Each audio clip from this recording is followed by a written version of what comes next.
Okay, we are live. All right. Welcome to the Contemplative CrossFit Mindstream episode 5.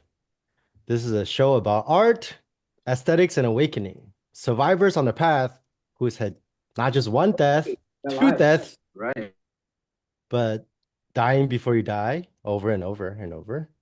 And anyone who spent years trying to improve themselves or fix themselves, the whole like self-improvement project, only to discover that freedom might not be about figuring out what to do, but figuring out what not to do. We're not even figuring it out, just stop. And renunciation here is almost embarrassingly plain, right? Stop doing the things that hurt you, not as like a moral code or trying to be prude, trying to be a good boy or anything like that, but realizing that we are the cause of our own suffering and liberation, and just stop hurting ourselves. Yeah.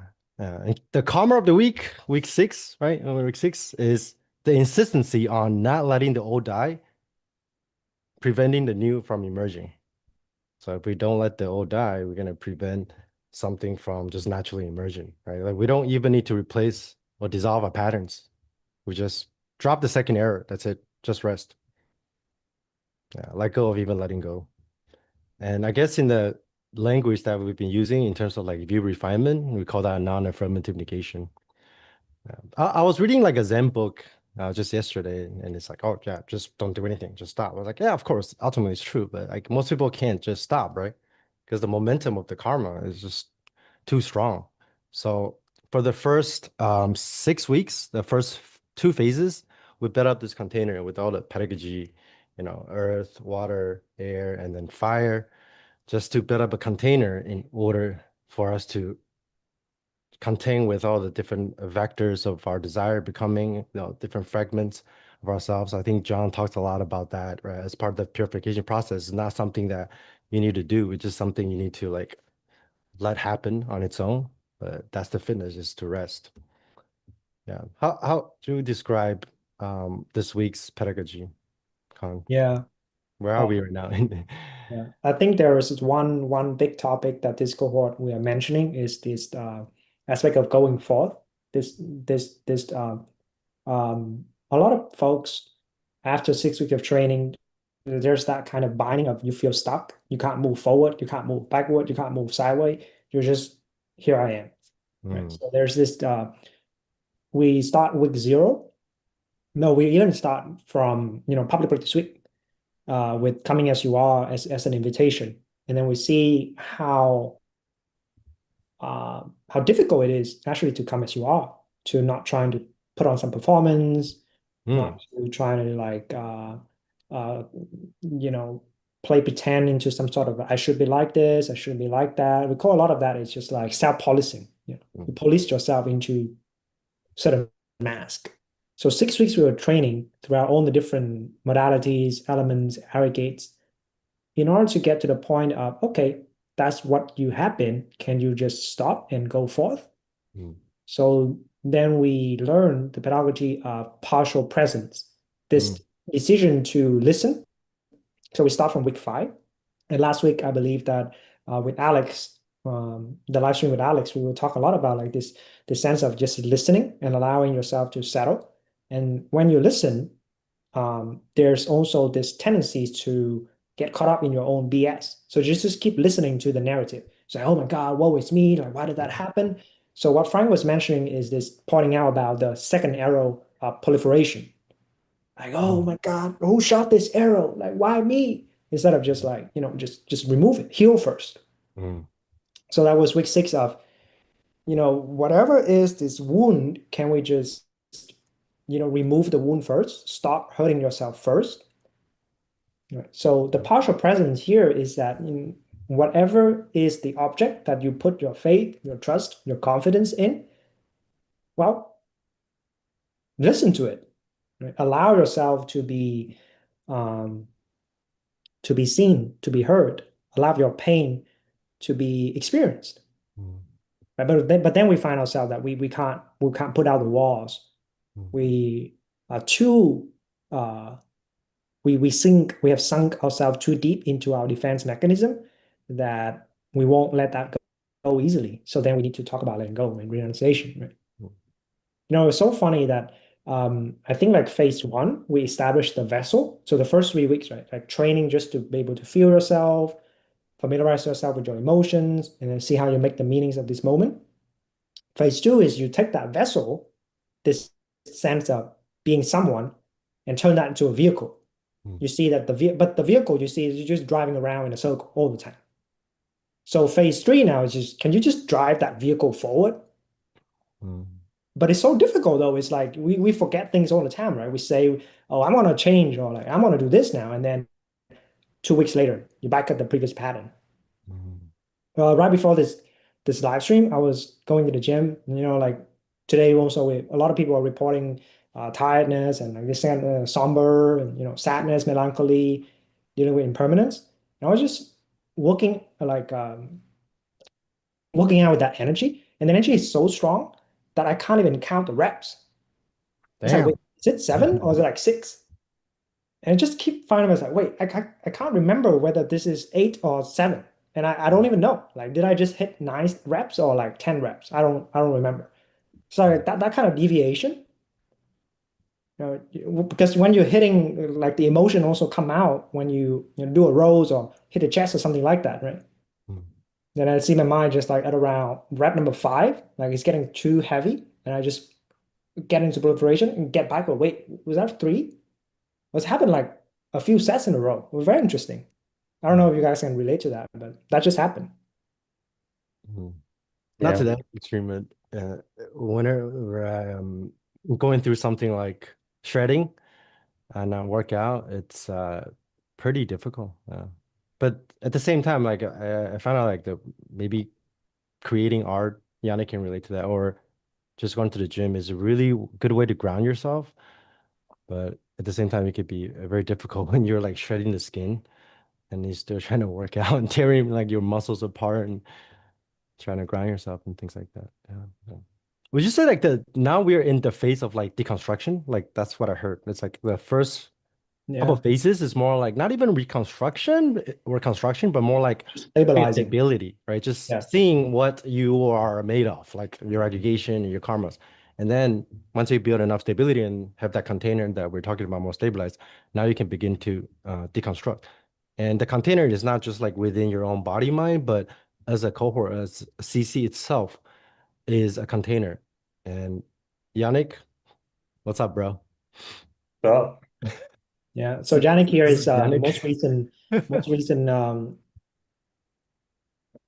hot sitter, the experiencer of the hot sit. I think Alex last week we were explaining about what that experience is like, but if we recap it, essentially it's a type of like putting yourself on trial and having everyone poke your blind spot.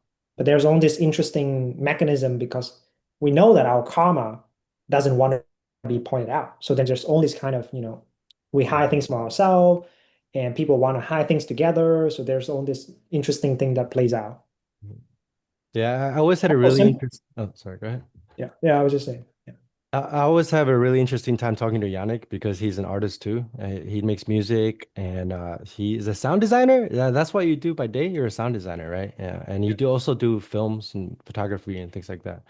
And like Yannick, I can relate to his, I guess, insistency on being a perfectionist and being competent and how you're starting to discover that maybe that's kind of like a strategy to maybe not see something. Maybe you can talk a little bit about like what has the hot seat uncovered for you and how has your creative process like changed since you mm, joined the CC and cohort 8? Because I know that's something you contend with a lot, like art yeah, awakening aesthetics.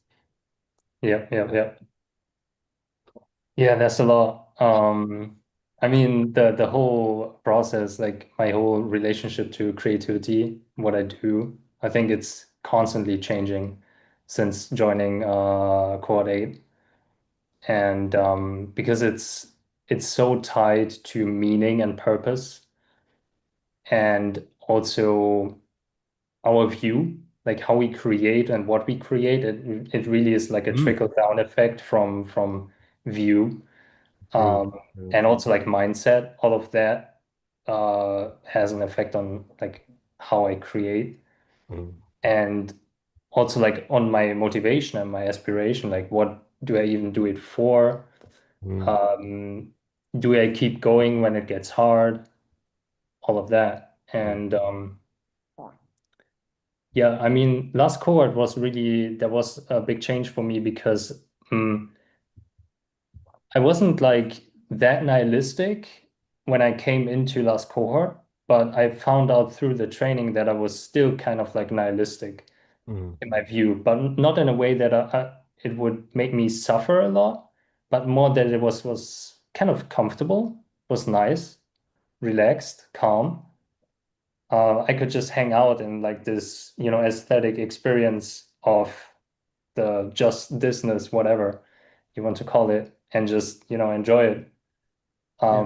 But then kind of like missing out on the teleology, kind of like having a direction, uh, having a sense of purpose. And I was like still creative at the same time, but it was kind of like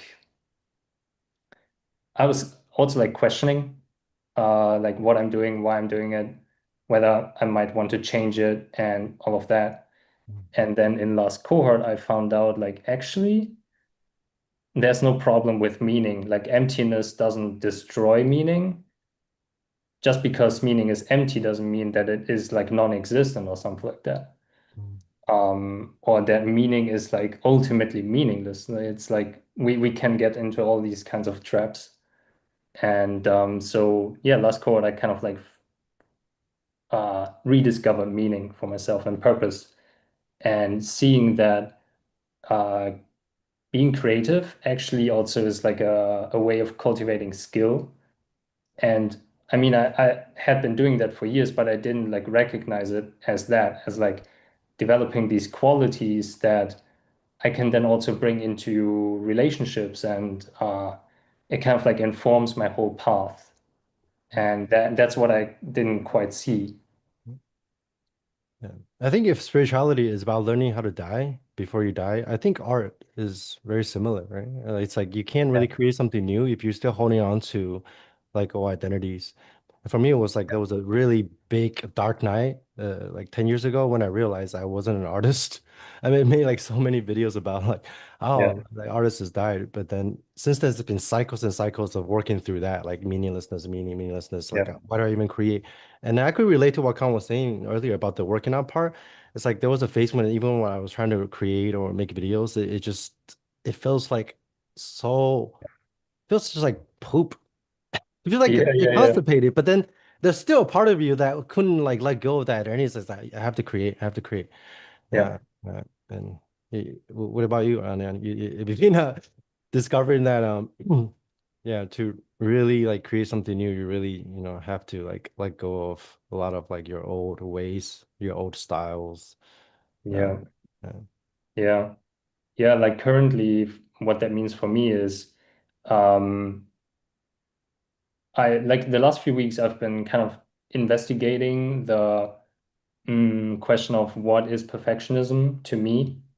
Um, and yeah, for this cohort, we also write a dissertation, and so like in the 9A cohort. So yeah, like in the first 4 weeks, we had time to like think about the first kind of like draft for the topic. And my mind immediately went to like, okay, like perfectionism, mastery, um, and it was just kind of like obvious to me that I would do something about that. mm, So then I've been contemplating it, and that led up to the hot seat last week, where in the self-pinning, I very much wrote about that, like perfectionism. And mm, like right now, I don't even quite remember all the details of what I wrote, but it's essentially like trying to like failure feels so consequential that I feel compelled that I have to do whatever I'm doing right and good.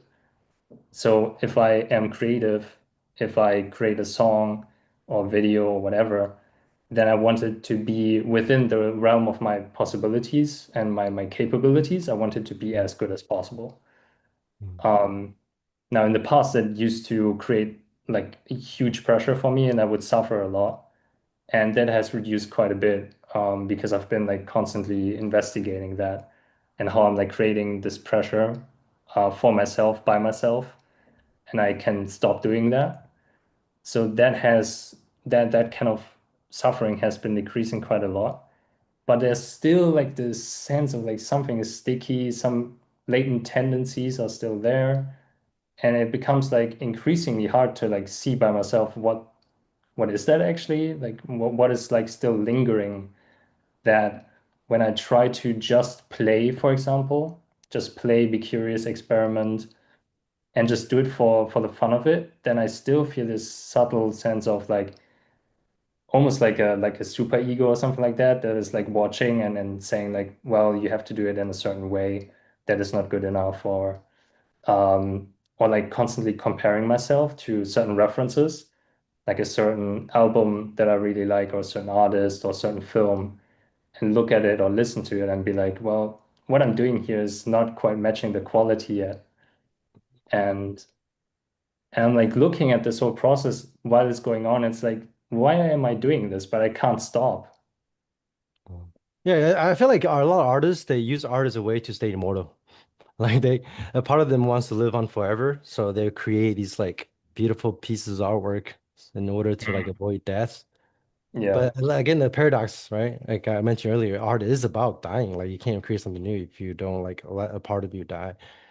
Yeah, so it's yeah, pretty yeah, interesting. I think all artists have to contend with a lot of paradoxes, actually. That's why a lot of them go insane. yeah, yeah. Yeah, I used to philosophize so much in the past around the whole thing of creativity. Like, why am I even creating something? And I would just constantly question myself, like, why am I doing it? And like in my early 20s to mid 20s, and I would think all the way through, like, okay, am I doing this to stay immortal? Am I doing this to, have something left in the world when I'm like gone? Am I doing it to have like some kind of impact on the world, or whatever? Or do I just want to be seen in a certain way, like perceived as this like artist, like someone that has certain image, persona, status, whatever? And I would question all these things, but kind of like this intellectual questioning comes to an end at a certain point, but the root is still there in a way. And yeah, that's what was addressed in this hot seat now, where uh yeah, the guys were like questioning like, is it even about like perfectionism? Mm. Like about like perfecting a craft or a skill? Is it even about that, or is it about something else? That's what I was gonna ask you. It's like, where do you think is the first of all the drive to become a perfectionist or to be like a competent artist on that level? Where is that coming from? And maybe even beneath that level, like what have you discovered in terms of like why do you even want to be a perfectionist? Yeah. Yeah, that's kind of funny because like in a way, like of course it's a choice to, to become in that way. Mm. But at the same time, it's like I wouldn't say that I want to be a perfectionist. Mm. It's more like a byproduct of a certain kind of orientation. Um, and I think there are many things that come into play. So for one, just like very surface level, like even when I was a kid, like certain pieces of music would just really touch me. And so I was very inspired by that. And then when I was a teenager, I would listen to a lot of hip hop, and I was very inspired by the craft of not only rapping, but also the beats. And so I got into the whole thing of like making beats, and then later electronic music. And yeah, what inspired me was just how it touched me, how it moved me. So that's kind of like a very, in a way, like a pure inspiration, pure motivation. But then there's also this karma, which, I mean, for me as a German, there's kind of like this German karma of everything has to be ordered, structured a certain way, very clean, if possible. And yeah, we did see last century where that can go when it goes to the extreme, with Hitler and the Nazis. It's like cleaning up the whole state, like in a very, very neurotic way. And I think that that kind of karma is like still lingering in the culture. It's not gone. It just takes on different forms. Yeah, yeah. Well, when I went to Berlin, there's like a so sombering kind of feeling to the city. Mm. Yeah, it's like the whole city is like processing, still processing like what went on in the world, war, right? And when we talk about, our shared karma, like within the group or whatever, karma does not just belong to anybody, right? If you untangle like this part of your karma, you're also like not just untangling, but at the pressure of taking on and being aware of like the karmic trajectory of the entire culture.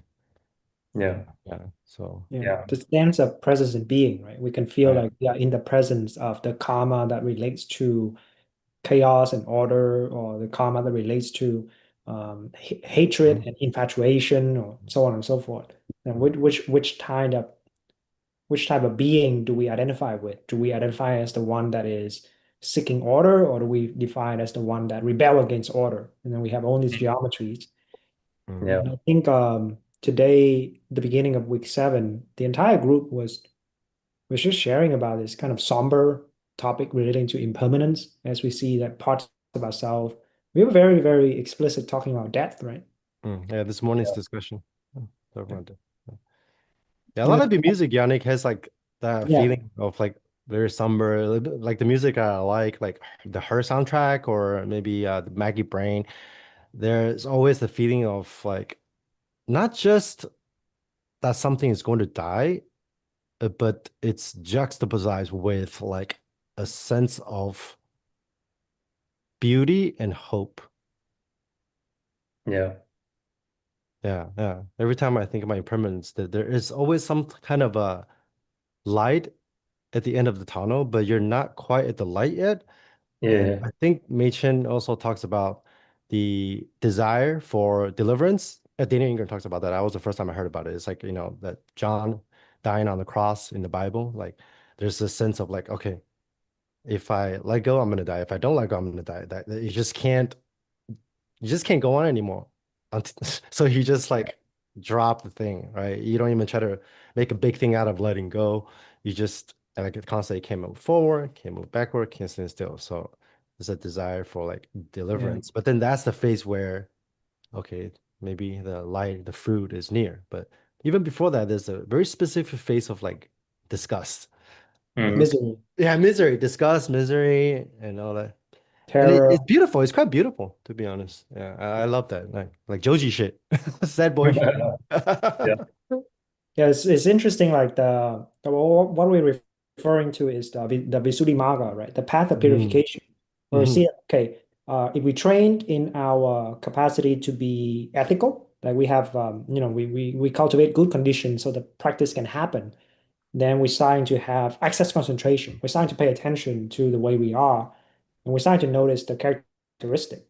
Things like impermanence, things Right. cause dissatisfactoriness, and that's not me. Or at least we start there, like that's not me. So what am I? Right. So then it goes into the dissolutions, and from the dissolution, that what you take to be the ground, what you take to be real, or what you take to be very, very stable, starting to fall apart. And now we enter this long night, Mm. feeling shredded, right? And I think like it's probably even take quite a while to even reach to the point of desire for deliverance. Like Yeah. genuinely, I want this to end. Mm. Before that, we still kind of Yeah. like negotiate, or maybe I'll try this, or maybe try that, right? Yeah. Like you said, even Dharma becomes kind of like hopeless. Yeah. Yeah. Yeah. Before you still Yeah. have like the Dharma is kind of like the ground, right? And then now it's like even Dharma itself is becoming like disgusting. I don't Yeah. even want to do Yeah. this Dharma shit anymore. Like, Yeah. what are you Because doing? I think like a lot of we were talking a lot of practitioners. One of the insights I find very interesting is them. There's a phase where a lot of people treat Dharma or spiritual practice as like a chore. They're like, oh, as long as I'm doing this 1 hour a day, it's fine. Mm, Or like mm, as long as I'm going on church on Sunday, I'm gonna be saved. But it's just a chore. Like you disassociate from your own practice. mm, Yeah, but like the kind of practice that I guess conducive for genuine transformation, you can't really skip out on these dukkha. You gotta reflect and do a lot of live review and leaning in, whatever, right? Like just another lesson rolling in, arrival. Mei Chang was talking about it today, right? The sense of like there's like this pulsing of karma, just every moment compounding, compounding, compounding. It's like a breath of karma. Mm, mm. Yeah, It's we brutal, can right? even It's like like you can't get a break. It's fucking brutal. Yeah, but yeah. then we talk about like moving forward. It's actually about just letting go so that you let the compounding move forward like on its own. But it's very easy to get stuck in that kind of nihilistic Yeah, framework too. But it's not really about that either because you let go of even nihilism. yeah. Because You like let go of letting go. Yeah. in order for you to have desire for deliverance, you must want you must aspire, right? Mm, mm, Yeah. Like I want to move forward. You gotta go beyond the bullshit. mm. Sorry, Danny. I think you were saying something. Yeah. Yeah, yeah. It's like in the Dark Knight, it's also that we can get like attached to feeling like that, to Yeah, like like he getting wrote like attached to you're the the darkness. hero. Yeah, yeah, and like attached Suffering to like artist, the right? Yeah, suffering darkness, the artist. Yeah, yeah, sadness, yeah, yeah. grief. Totally. Did Yeah. did that happen to you guys? I know like artists have that kind of thing, this Dude, is that was the like source of my the first creativity. part of my life is just like being identified with like not just the insane artist, but the suffering artist. Mm. Yeah. Gotta Mm. be torture, right? Yeah, I gotta be tortured. And I did a lot of things to hurt myself to fulfill that identity. It's like if I'm not hurting, then I can't create, which that's another topic, but I don't think it's true. I do think you can Yep. create without suffering. You create very differently, maybe, for me at least, but Yep. suffering doesn't always lead to good pieces of art.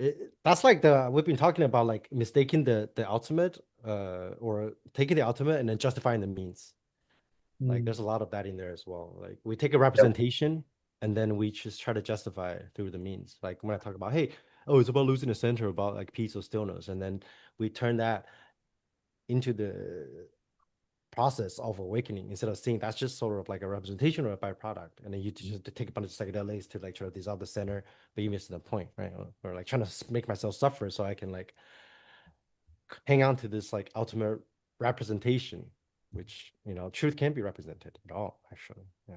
Uh, it's what's revealed when you drop all the representation, actually. Yeah. Yeah. Yeah, that's definitely something that I resonate with. Like, ends justify the means. So in my case, then that was a lot of like, okay, the ends is I want to create stuff Mm, that inspires other people the way that the art that I really enjoy, mm, the way that it moves me. So that's what I want to get to, something that like really inspires, moves, and maybe gives people also like a orientation to something higher. That's mm. like kind of like the greatest aspiration in the creative process. But that's actually the byproduct, if you think about it. Like The let's thing make is then if you have that goal and you exactly. justify the means, then that's Yeah. where the perfectionism comes in, like Right. putting all that pressure on myself. And for me, it was like, mm, kind of like the opposite to you, Frank. Like you were like working out a lot and like really like doing this whole let's say self-optimization thing. And for me, it was more like destructive in the sense that I was just sitting hunched over at my desk in front of my computer, just working on sound design and trying to understand like audio and music and all that. And just sitting there and like making myself sit there the whole time, the whole day, trying to learn all this stuff in order that I can get to my goal. And I mean, there's like some merit to that. You develop skills, but then you also pay the debt for all the suffering that you've created for yourself. So that all of that has to be reviewed on the path, like at least in my experience. So like I even now I'm still like paying off the debt of like the chronic tensions that I have in my body, like especially like in my back, also like in the upper back and the shoulders, up and into the neck, like from back then when I was just not caring about my posture at all, like completely ignoring that. And so yeah, it has gotten much, much better, but I still feel it when I sit. I think a lot of actually I've noticed a lot of practitioners start the path with the main feel. Their main feel is actually hatred. Yeah. Self-hatred Yeah, or hate, hatred for hate the world. yourself, Yeah. hate the war, Yo, dude, I hated everyone. the world, dude, back then. Did all that stuff just to prove like the world wrong or something like that. Yeah. Yeah. In that sense of like separating the cause and effect, that's another way to put it, right? There's a certain sense of duality there that ultimately gets seen through, like the inseparability between cause and effect. And that can really hurt because then, I don't know, I think Kanye mentioned the vehicle. It's like there will be a point when you start to realize because there's no separation between cause and effect, the path actually becomes the fruit. Yeah. Like the vehicle that's traveling is the path. It's like that process is the fruit and the path Chocolate carry simultaneously. water. Yeah, yeah, yeah, What you actually spend your days doing. yeah. Yeah. And that's I think a lot of what in CC what we're training for actually is to really see that the fruit and the path is inseparable. But that's not always easy actually. Yeah. Yeah, we have to drop a lot of identity in order for that to be realized. Mm. Mm. Tell us about this self-hatred part, bro. Like, I mean, Yeah, me and yeah, you can both relate, right? Like you said, yeah. that's something that you uncovered during the hot seat, but it's kind of always there. You just didn't go into it completely, but a lot of the things that you were doing were kind of like, I guess, tiptoeing around this notion of self-hatred. Yeah. Mm, yeah, I mean, it's like on the path, of course, I have like touched on hatred. It's like, I mean, everybody does, but then the question is like, how do we relate to it? And I related to it in a way where I kind of like I've I was okay with feeling anger, sadness, grief, or let's say I've learned to be okay with feeling all of that and expressing it in a way where mm, like it can be seen and then also let go of like all these sticky patterns around anger and sadness and all that. Also like for example like hanging on to grief. And so I felt a lot of that, let go of a lot of patterns.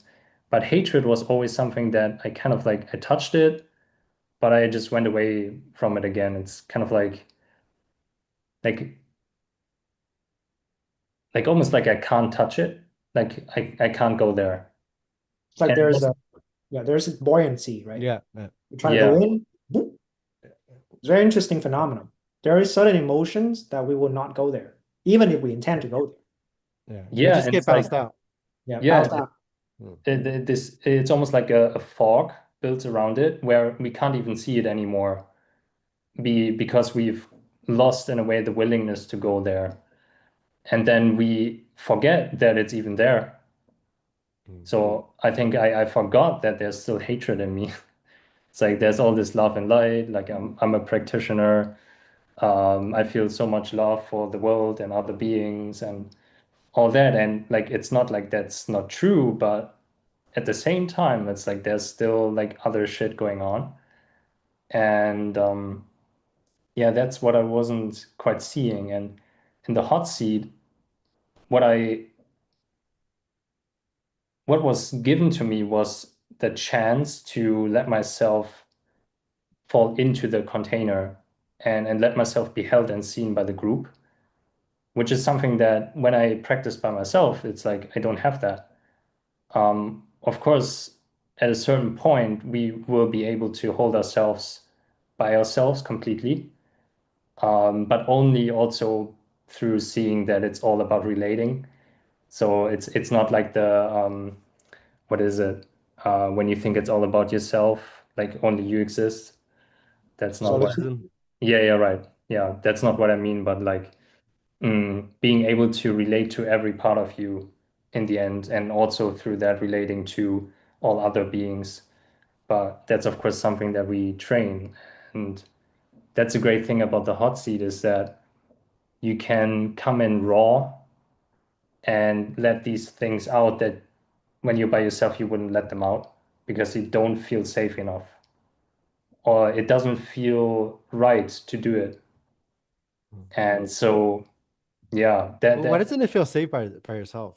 Like I would think a lot of people would think it's the other way around. Like they would feel yeah. safe going into it by themselves, of course, and then you run to the risk of like I guess deluding yourself. But what is it about doing it yourself that is Yeah, the this is a great question. uh, Yeah. Yeah, I mean, like for most of my practice, I also feel safe alone.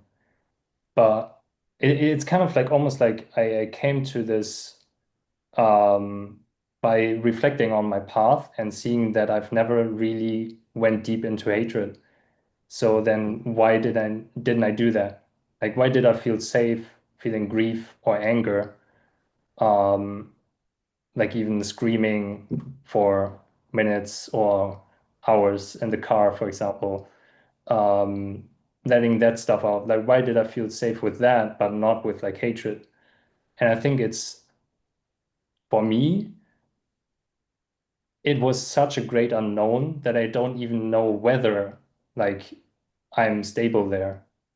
Um, it's very hard to formulate because it's like still like a new discovery for me, but it's like for some reason I just didn't go there.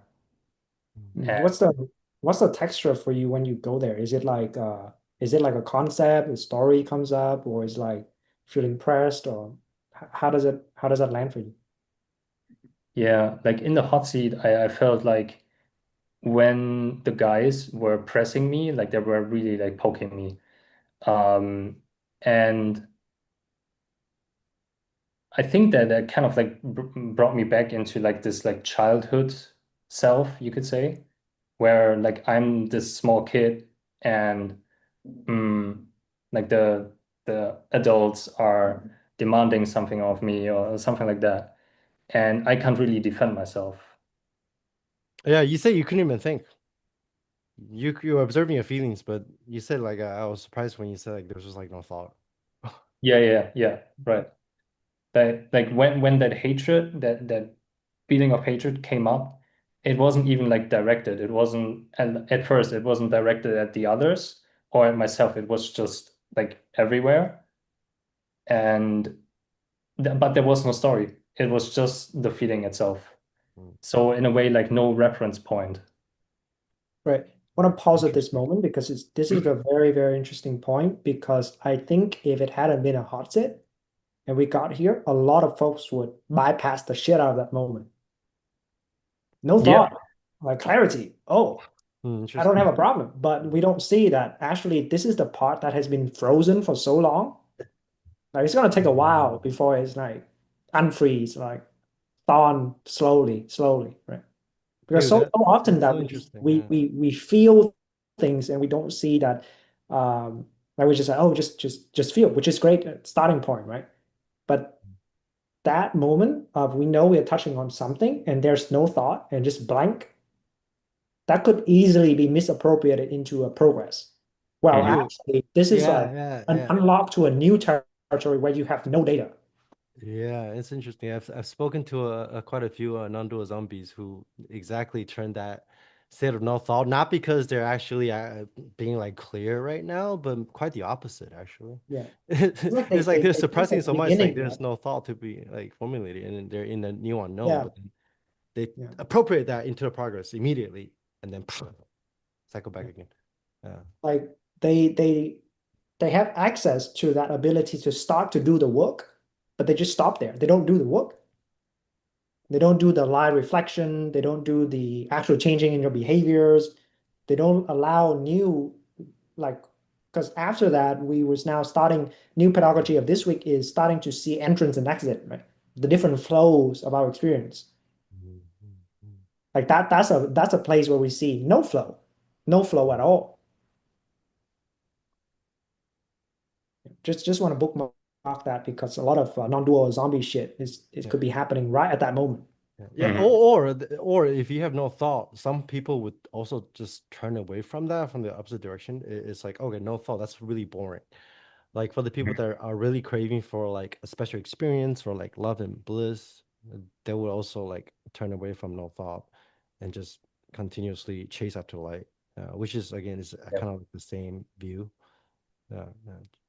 Yeah, it's like there's no thought, no story. Well, then there's no problem. Hmm. That's kind of like the belief. Yeah. And I think that that's also what happened in my case over the years that when I came into contact with it, there was just nothing going on. And so I kind of like just bounced out again. Mm. And it's like the karma doesn't want to be like uprooted, like fully seen. And Mhm. so it will appropriate everything that it can so that it can get away with still like keep becoming.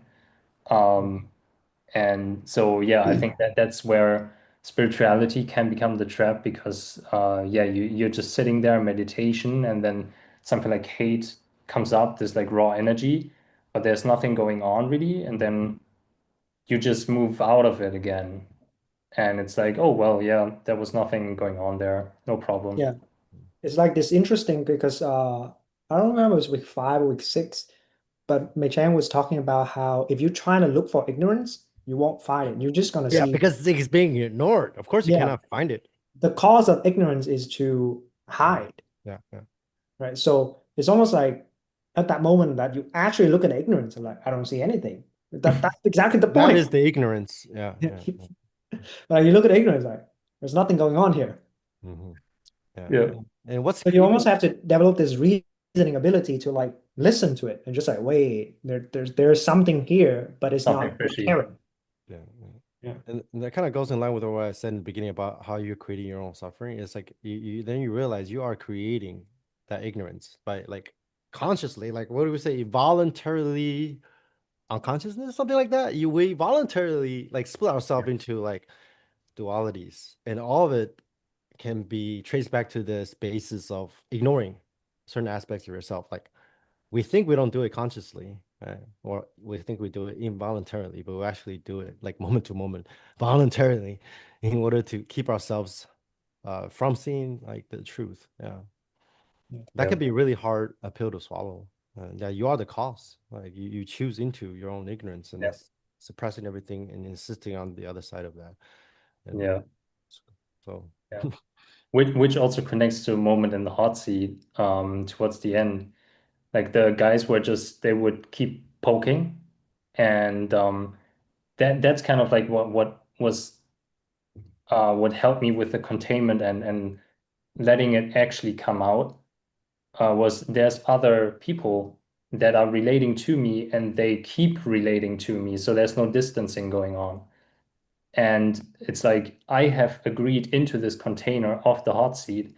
I'm willingly here to be seen and to participate. And so if you want to keep participating, you cannot go back to the pattern of like distancing yourself from your karma. Like your karma is on display for everyone to see. And so through that, then you can inhabit it. And when you inhabit it, then you see it but much I will say really.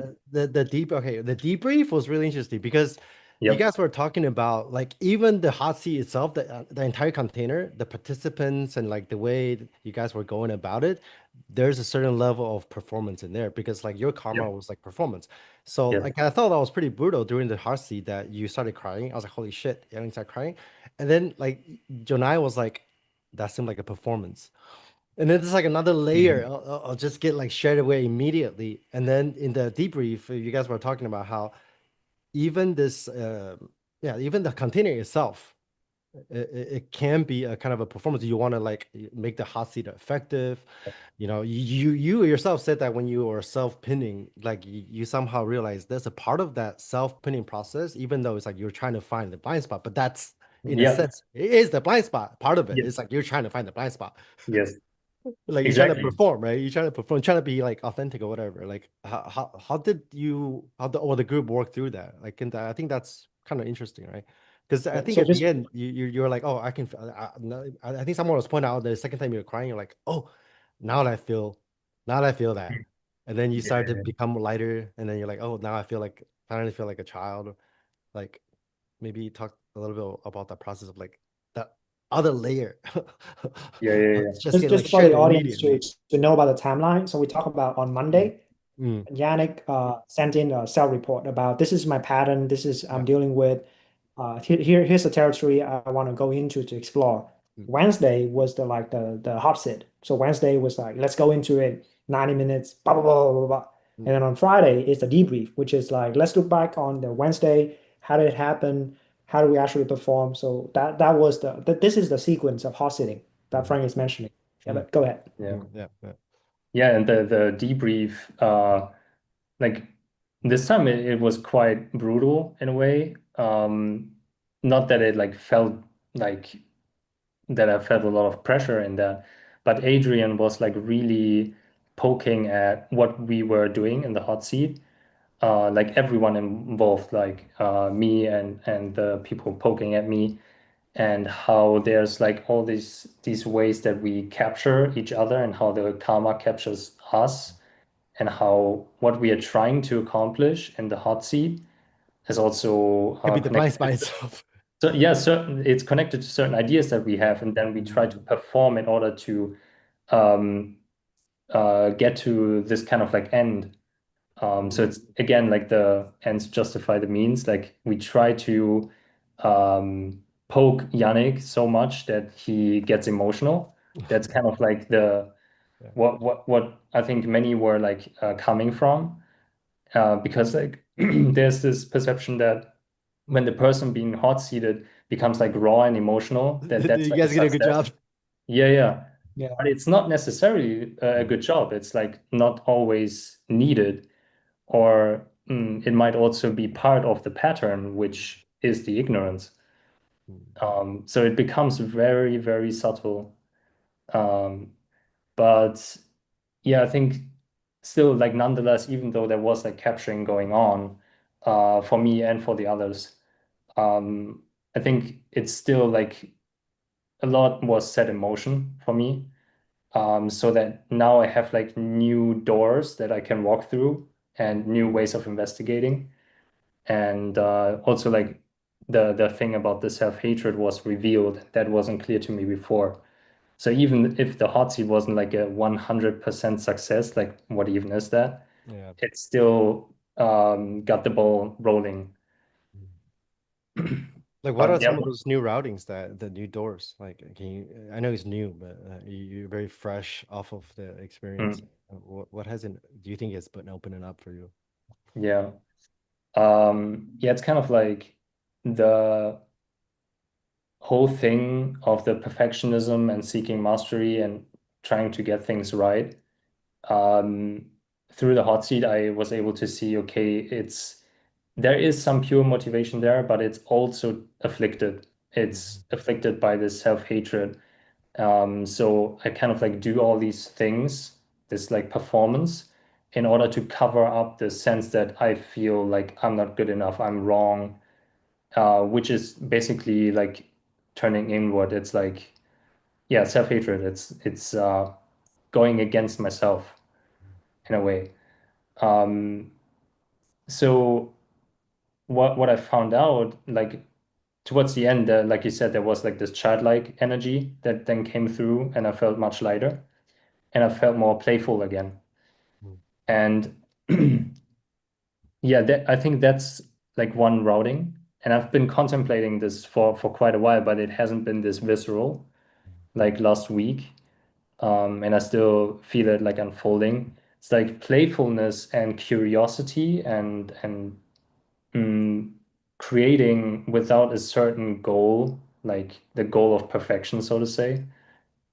Without that, I can still create. I can still be creative. But it doesn't come out of the affliction of like I have to do this in order to heal myself, in order to fix myself, or to cover up the sense of like feeling like something's wrong with me.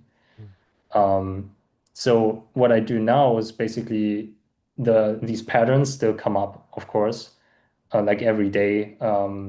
Like let's say I sit down on my synthesizer on at the keyboard, and I want to just record something, then these patterns can come in where there's like insistence on I have to do it a certain way, it has to sound a certain way, it has to have a certain quality, all these things.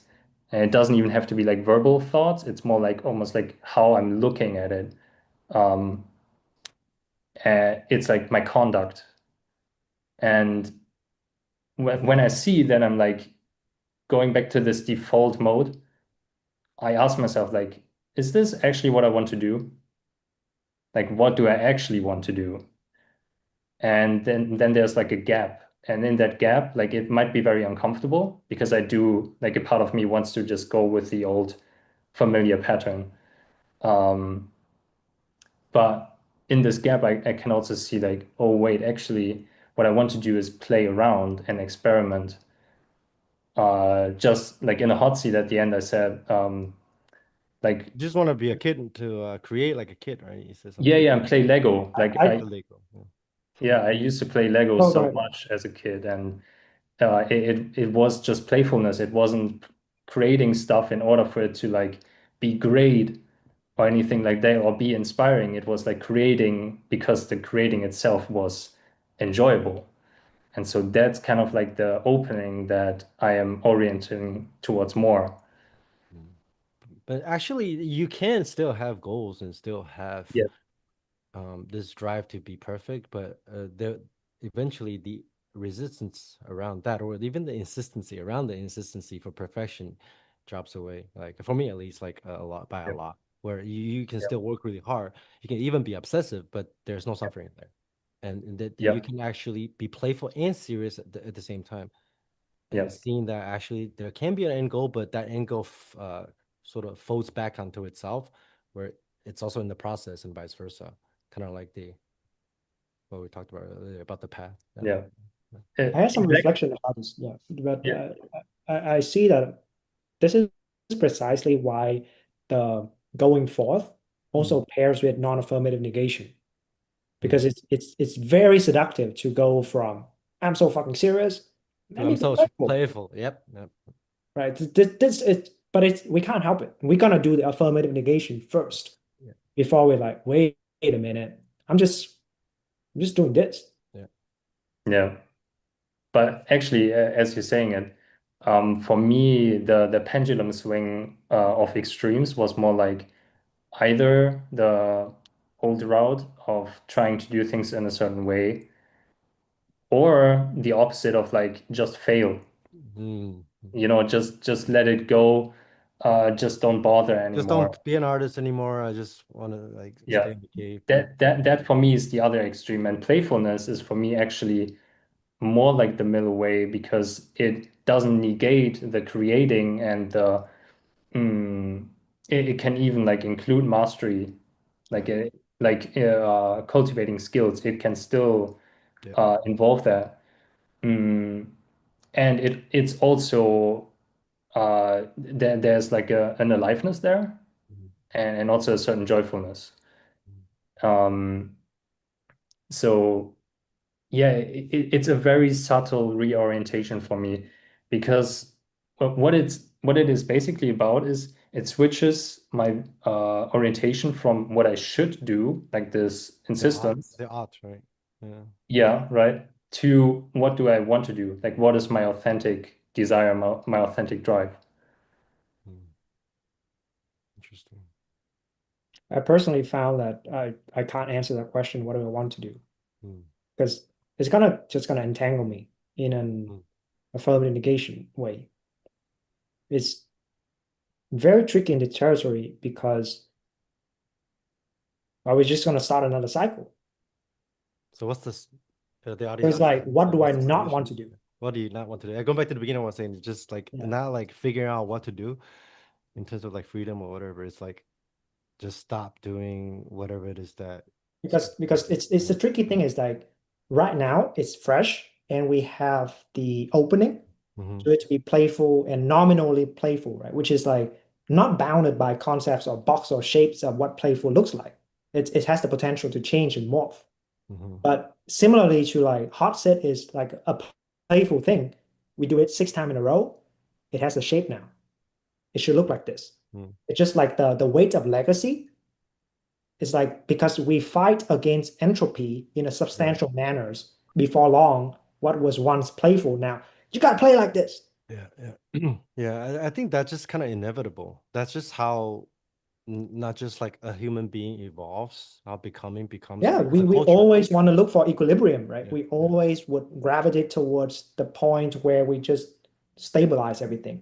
But this stabilization, it's Becomes like very it's unstable. literally the concavity of our mind. Yeah.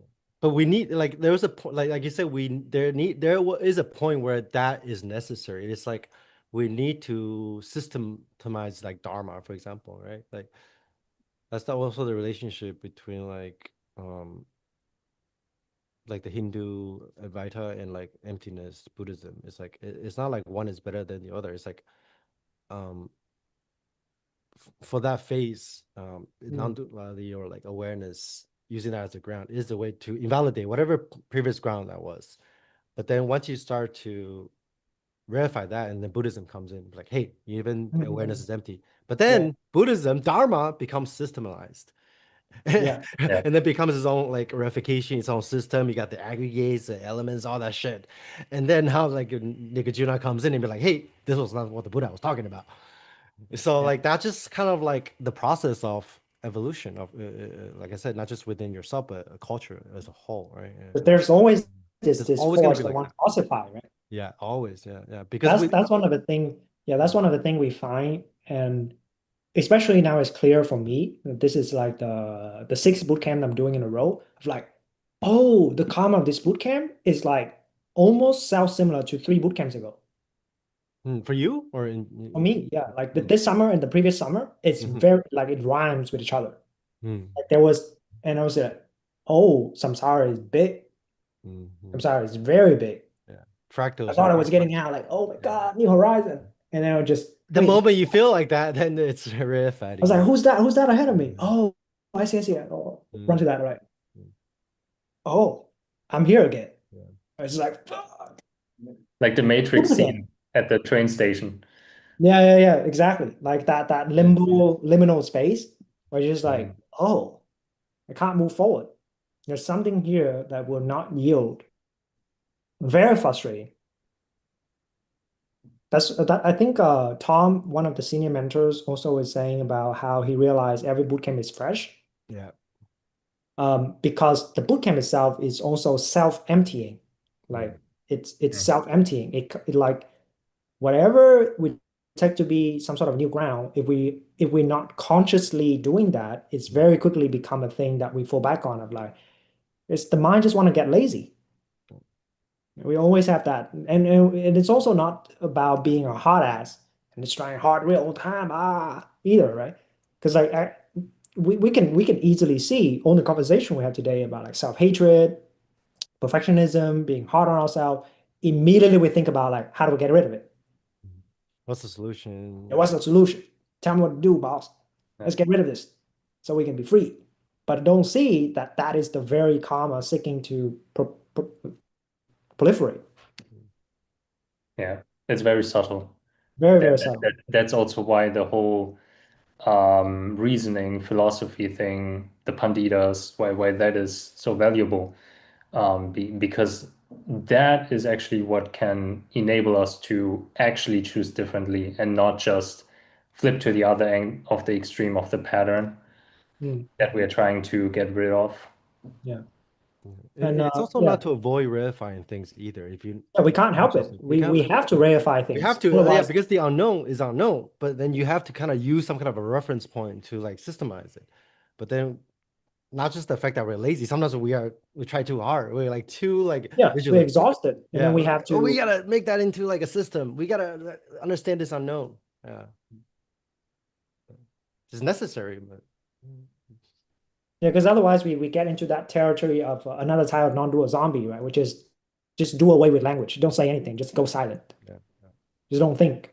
But that's not really navigating in like it's because other because the actual standard is moment to moment, like this creation, this creative process, right? mm, Being reborn again and again, but mm, out of our own conscious choice. mm. Is that Yeah. so like that's such a tall ask, you know?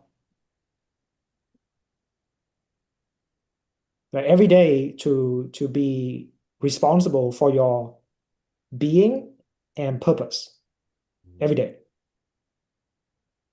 Like no God to tell you how to be, no higher guru, yada yada yada, no social template, no version of your past even. You can't Mm, even continue that. yeah, yeah. No fixed sense of future. Even How that you what get Yannick was saying about that inspiration to like, oh, become a better artist and compare yourself to other artists that inspired you, even that goes away. And then Yeah. now you really, I mean, it's not like you can't have inspirations, but then you see that that doesn't really work in the long term. You have to instantiate your own cause. Yeah. Yeah, and It, that's the it's That's one fitness. of still You have to still instantiate a your own meaning. dependence. Yeah, it takes a lot of fitness to create like the meaning of the universe. Yeah. I think we haven't even started to talk to the general public about what we mean by memeing. We talk about that in CC a lot, right? But like that's No, such I a would say meaning, but yeah, yeah, sure, I know memeing is part of meaning. it. Yeah, yeah. Like We the mean memeing, meanings. the memeing, like mimicking or like copying. Yeah, Just wanted to like take that and apply to yourself. yeah. That's so subtle to even talk about because that's all we do. That's all we do. Yeah. That's all we do. We want to see that's what a realized being look like. Let me try to be like him. Mm. Yeah, we recently talked about it in a meeting, that the memeing itself can also be like a means, like Like a meme. expedient means. Yeah, totally. Yeah. Yeah, but we do have to see that we're doing it. Yeah. So Yeah. in the beginning, we are not seeing that we're doing it, and at a certain point, we might have developed enough skill to be able to see it that Hmm. we're doing it, and then Hmm. also let go of it Let because we go. have now kind of like a certain momentum that carries us even when we stop the memeing. But then we also probably start memeing something else, and Yeah. that's maybe just a That's why little bit more memeing, no subtle. memeing. Yeah, even something like morality, right? Like people get into the path, and then the first thing they think of is like morality, like ethics, like don't eat meat, go to a retreat, don't have sex. But that's just an expedient way for you to de-escalate your previous way of being and previous way of compounding. But Yeah, like ultimate virtue goes beyond even morality. But we need that. We need to meme that at first, right? In order to like even have the peace of mind to even sit through a Vipassana retreat, we kind yeah, of have to like meme our way into it's kind of a relative stability first before we if we let go of that too early, that's a problem. If we hold on yeah. to it too long, that's a problem too. So Yeah, yeah, it always comes back mm, to that analogy of the medicine, yeah, where you take the medicine for a certain illness, and when you've cured the illness, you stop taking the medicine because if you keep taking the medicine could make you ill. So, and also you might take the wrong medicine, then that's also a thing. And then you don't cure what you already have, and you might also afflict yourself even further with further. the Yeah, new stuff, you know? yeah. And you think you're actually becoming healthier. Yeah. Yeah.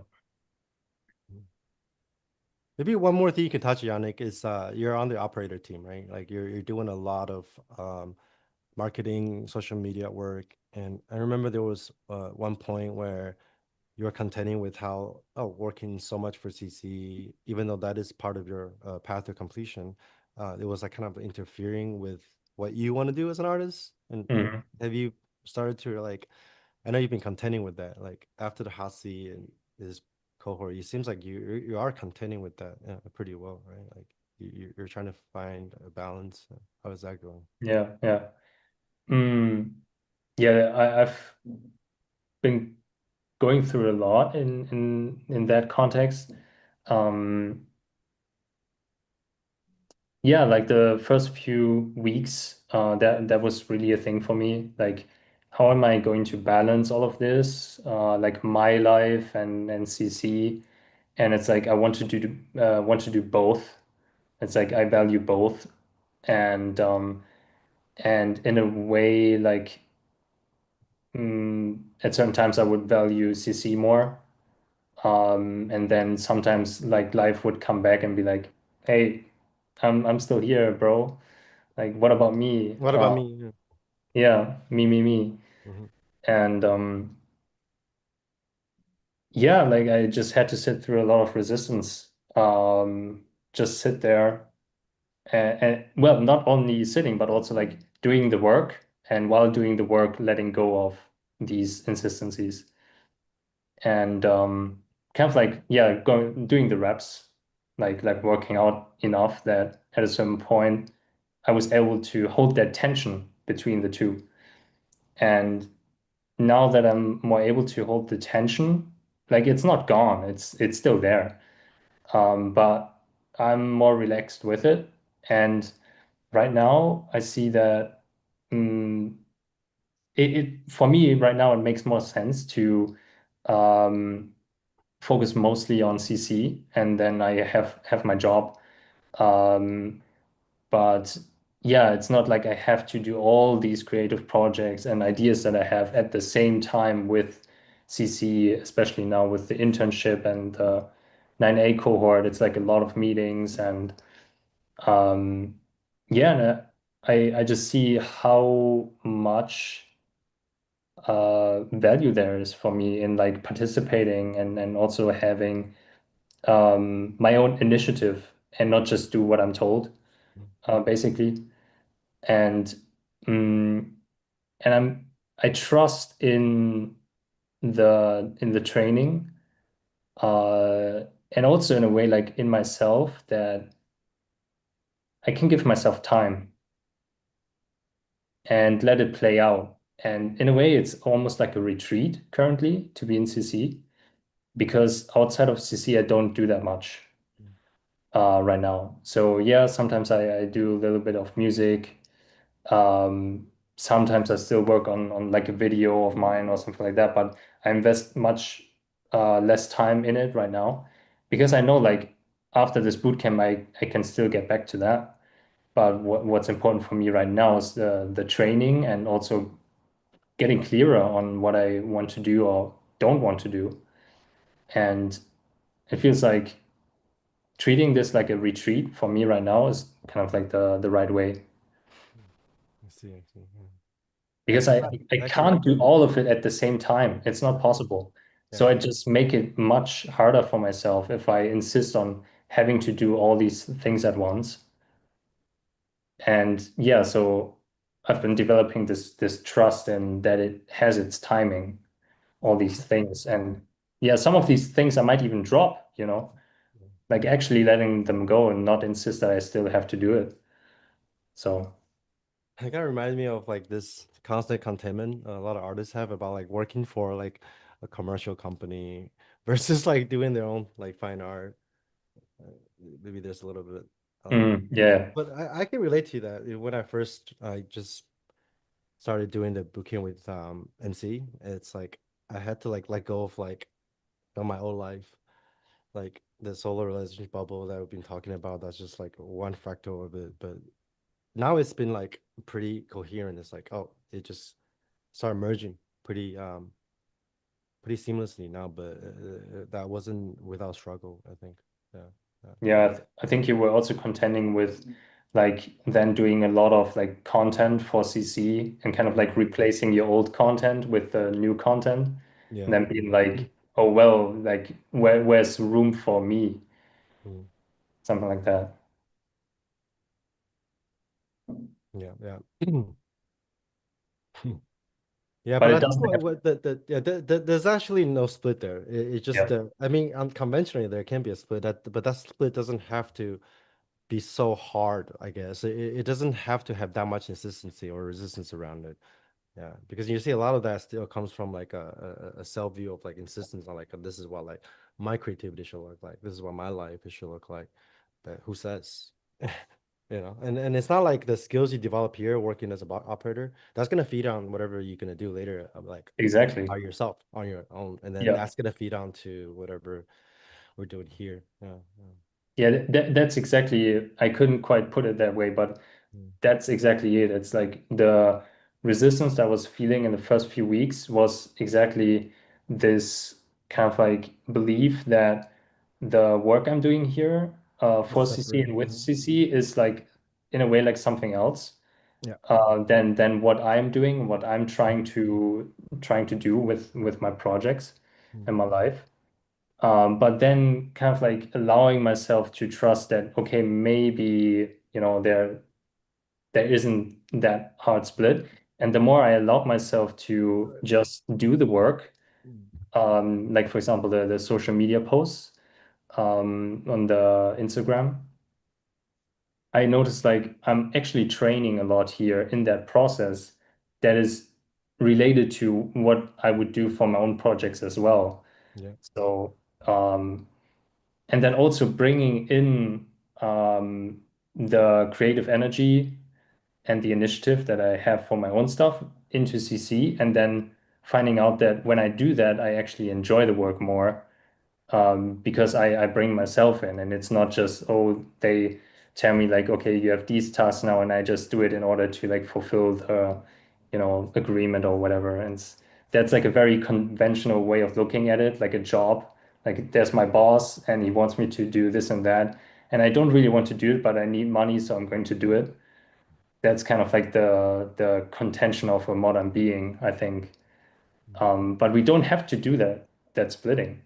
Yeah, there's another really interesting thing. Like as artists, this is like a romantic aspect of like, oh, I have to create everything myself.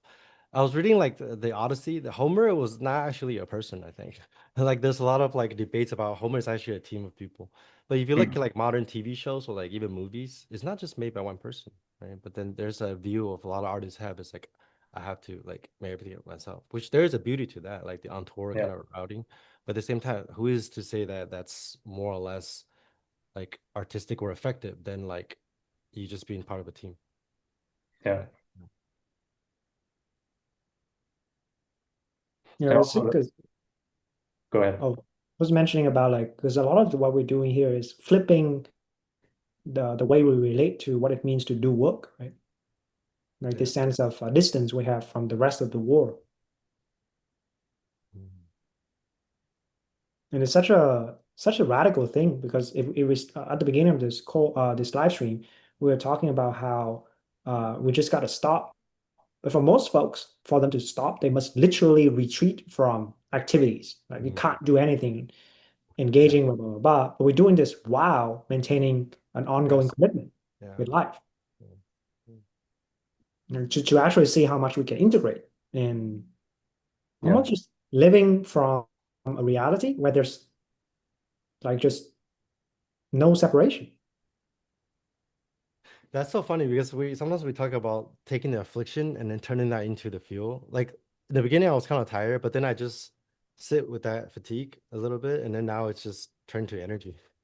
It's like when Mhm. you rest as restlessness in our seats, right? In our sits, and then you see that the restlessness, if you really become the restlessness, it actually becomes fuel. Yeah. Yeah, yeah. It's a complete reframing of what renouncing is.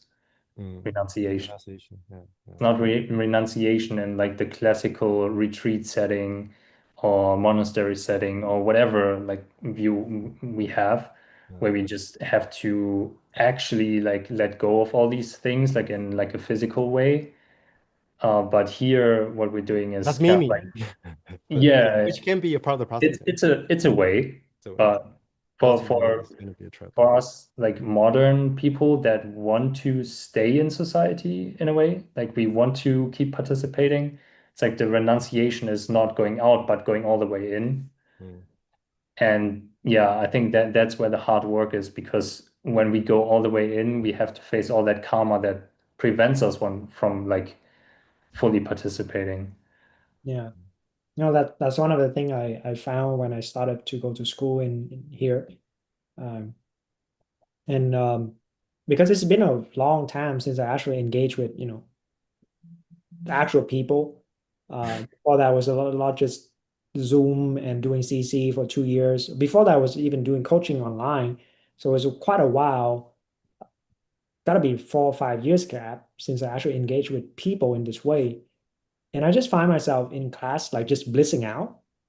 And then I find like, oh, this is resistance. I'm trying to meditate instead of actually learning. Mm. Mm, I'm just like looking at the teacher and like bliss out. I'm like just looking at the space and like just expand out instead of just fucking follow the lecture. Mm. It's like, yeah, oh, I'm trying to make this space into be a more spiritual version of it. Mm. And I can't stop. I actually can't stop doing that. And like I hold on so much to this spiritual flavor of life, whether that bliss, clarity, or like this kind of schizophrenic connecting the dots of everything is synchronicity. Yeah. Like, I'm reading that book and like the bird fly, and Yeah. I own that kind of thing. I was just like, I can't stop it. I'm fawning constantly. And it was actually resistance that I don't want to feel the weight, the pressure, the suffering, the fear of just folks, just people. It's very dim. Mhm. There's not a lot of light here. And this is a pretty good place. And it's still not a lot of light here. And that's fine. Yeah, Yeah, I think that's the problem of becoming like a good meditator.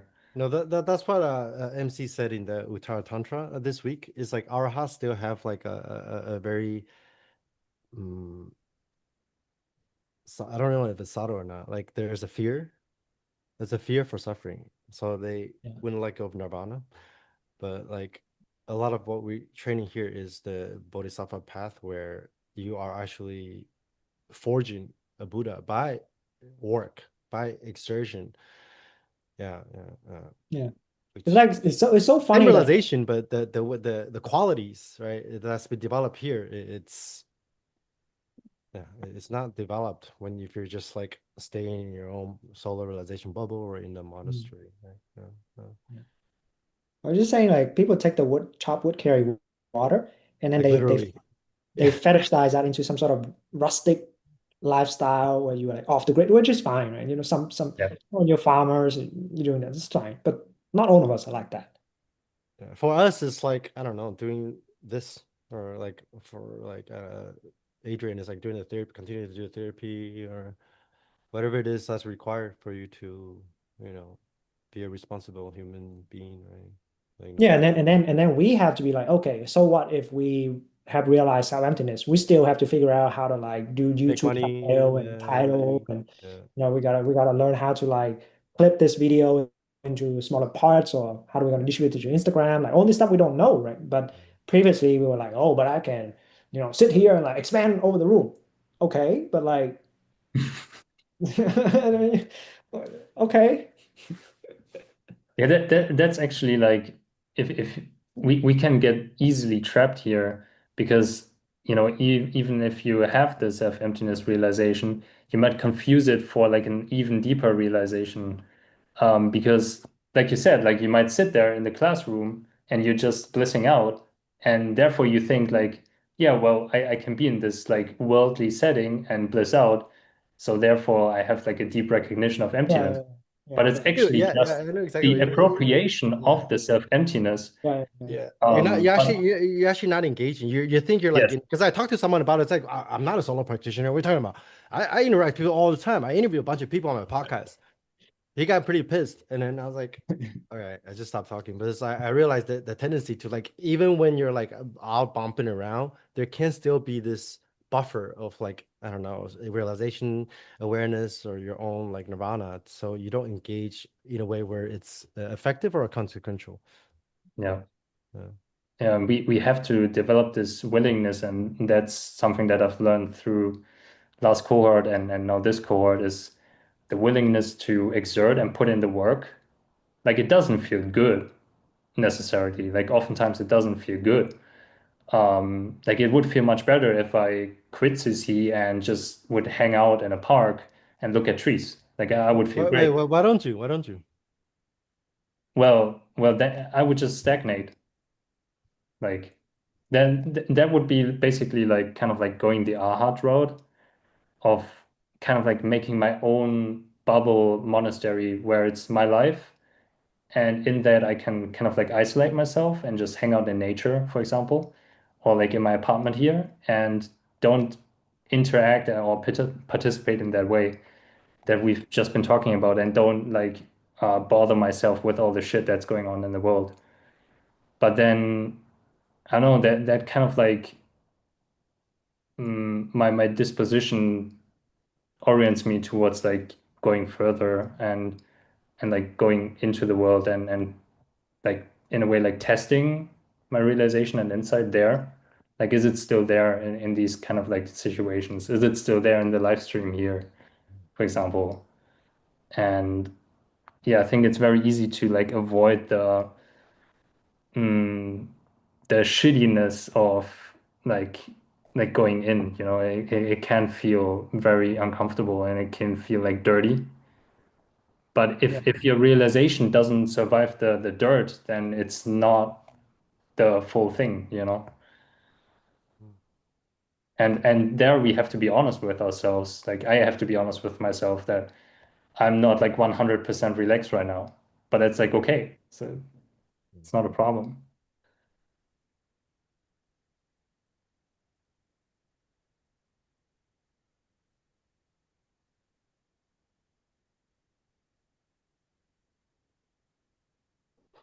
You got any last words, Con? You thinking about something deep?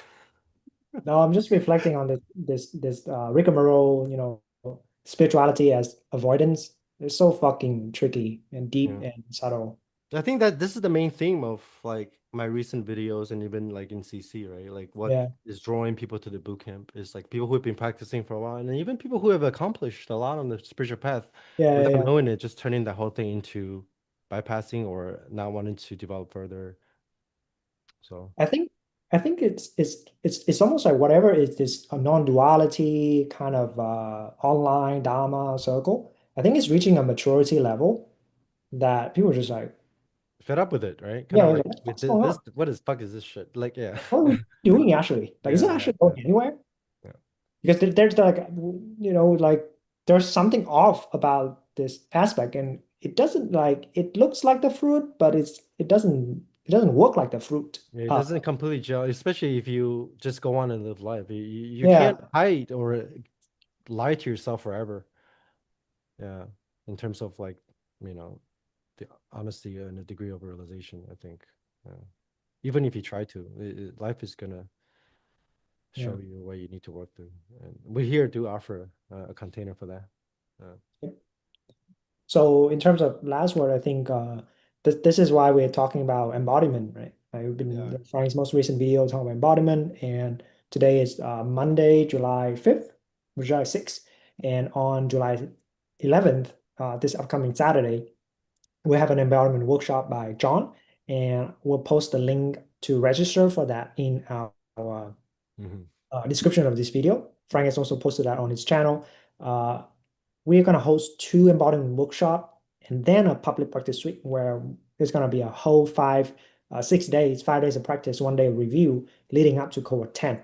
So starting from this week moving forward, we are opening up the space for application for cohort 10. And these events, these workshops are a good way for us to get to know each other. Like the audience outside, I know that there's many folks that's circling around CC, kind of waiting for the right timing to enter, or just checking us out, and also hopefully can share and train together. Because I do see that there's a lot of aspiration that people really want to sort this out. We've seen it again and again that the people who actually make it into the boot camp are very serious, dedicated practitioners. We spend 2 hours practicing, 3 hours practicing, 5 hours practicing. Some people do two sessions, right? Very sincere. It's just that the materials and the condition, the container out there, a lot of it, or maybe the majority of it, or maybe all of it, not really equipped to handle this integration, deconstruction, and stabilization of the path in modern time, this BDSM aspect. So that's what's going on, and I want to invite people to join us. Yeah, Saturday, this Saturday. Hope to see some of you there. Yeah. You guys want to take some question real quick? We got Anthony, our boy Anthony. Anthony is asking, the day after tomorrow, I'm going to Vipassana retreat. What would you recommend so I don't become like a non-doer zombie and instead make real progress, especially compared to people who have been going to Vipassana retreat for decades? Thank you, Anthony. Any recommendation for Anthony with regarding to Vipassana retreat? I think you just practice, Just right? It's yeah, also just do it. fun. Yeah, yeah, yeah. I don't Yes. think you need to think too much about it. Right. If you like, I also recommend people, even if you know all these things about views and other techniques, if you're gonna go to a retreat, just follow the directions. Yeah. Yeah, yeah. I mean, yeah.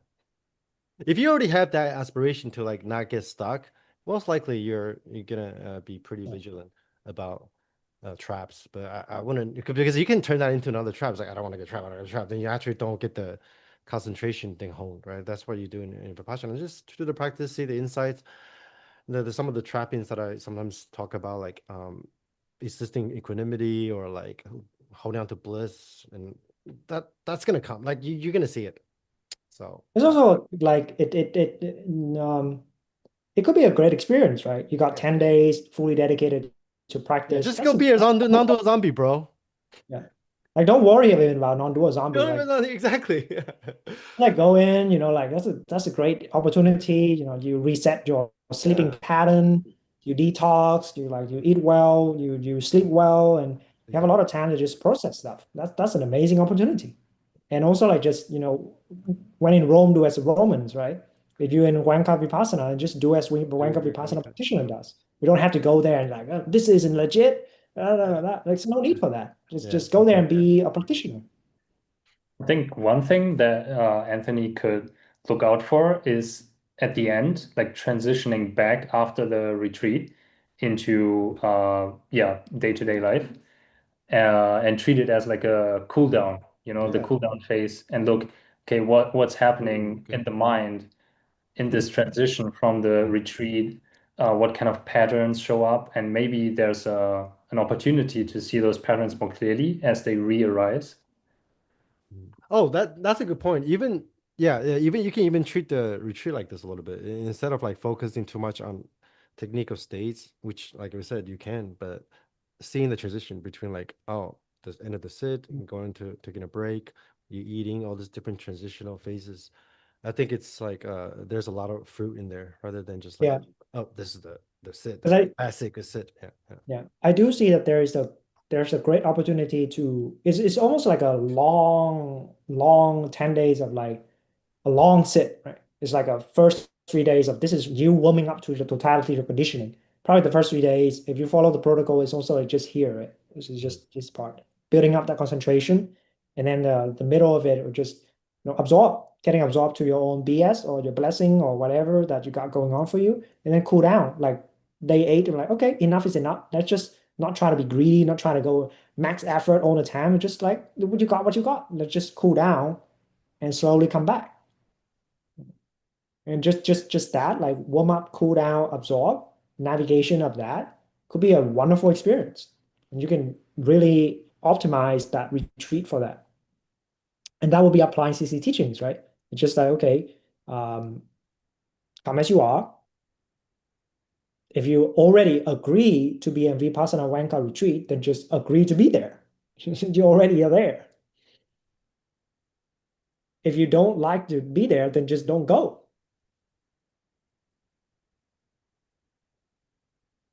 All right, one quick question. Has anyone bumped into old friends and had them criticize or not understand your newfound, calmer, happier version with less erratic baggage? Wondering how common that can be even for yourselves. Hmm. So meet old friends and had them criticize or not understand your newfound.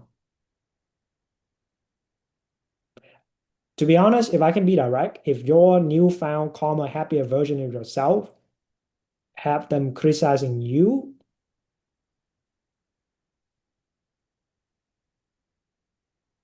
how would that happen? mm. Well, there's one aspect that misery loves company, right? Like you change, those kind of thing. You're different now. And we can go like, yeah, that's one aspect. It was very difficult. It takes a lot of confrontational power to take that route.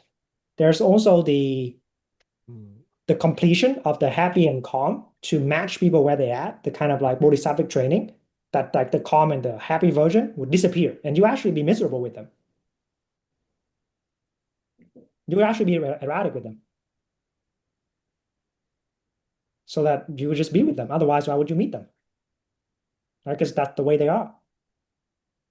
Yeah, it's a training ground. Like if they criticize you, whoever it is, like old friends could also be your parents or someone else from the family or whatever, and you get into some kind of like conflict, then that's your training ground.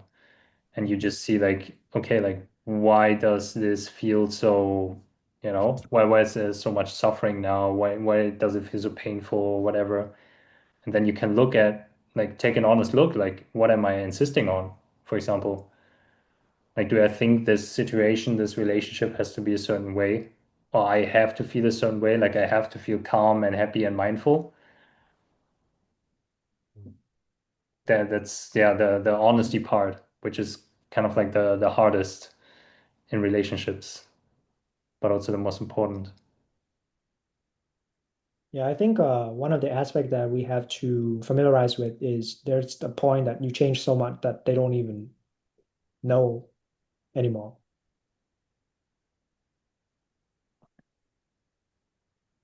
You change so much, you don't even know anymore. Yeah, Like, you don't what you even know. change? That's some weird territory that we can be in, of like, restarting the path, recycling the insights, starting again. That could be challenging. Mm. Anything to add to that, Frank? No, I was trying to think back. I was like, I don't really have experiences like that recently. Mm. I don't really talk to that many people. Like some of my old friends, I think there was a phase when there was some resistance towards, maybe they're not like feeling resistance towards how I've changed. Maybe there was a resistance from me. Maybe both. I'm not sure. But there was a phase when there that was more like relatable. But that hasn't really occurred in a while. It's just like I even though I don't talk to that many people, even the people that I've talked to a few old friends, met up with a few old friends, and it just we just come as you are and mm, just meet them where the not even where they are, but where the situation is. Mm-mm. Yeah, it hasn't really been a problem. Even if Yeah, there is, it's just like, oh, that's just what it is. I don't know. I found there was a phase where I tried to put a lot of people on the path. That was the phase I think like this problem show up the most because like any conversation, I'll try to draw it back to meditation or insights or things like that. It was a lot of suffering because it's like double, right? Like you want to be certain about your conviction in the path, and you also seen Hmm. results and you want to share it. Yeah. And but like they don't want it. So then we got this kind of like forcing dynamic going on. It's very painful. Yeah. Or like in my case, um, with some people I would talk about this stuff to a certain degree, but with many people I didn't. But at the same time, I still was thinking the whole time, like, how can I like show them the way, even without talking about it like explicitly, but like how Yeah. can I like manage this relationship in a way where they might relieve some suffering? Um, but by doing that, I was putting a lot of pressure on myself and then not being completely authentic with them. Yeah. So you kind of have to drop the uh Insistence. It's kind of yeah, like constant classroom experience, right? Like going to the classroom and still trying to instantiate spirituality. yes. I think everyone goes through that. And you kind of have to go through it a little bit. Yeah.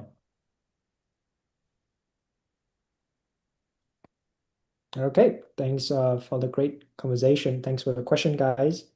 Next week, that will be after we do the first workshop already. So see some of the folks on the workshops this Saturday at 2 p.m. Eastern Standard Time. Yep. Thank you, Johnny. I'll be there. Con will be there. Yanni, you're gonna be there? Don't know yet. We'll have to see if I can make it. Yeah, Frank and I will be there. John will be leading. We're gonna have 1 hour of sitting and then 1 hour of presentation, and there will be time for Q&A. We're gonna have a chance to really break down this topic of disembodiment, not being grounded in our experience, you know, how to develop the attention so that we can go through the training. Thank you, guys. All right.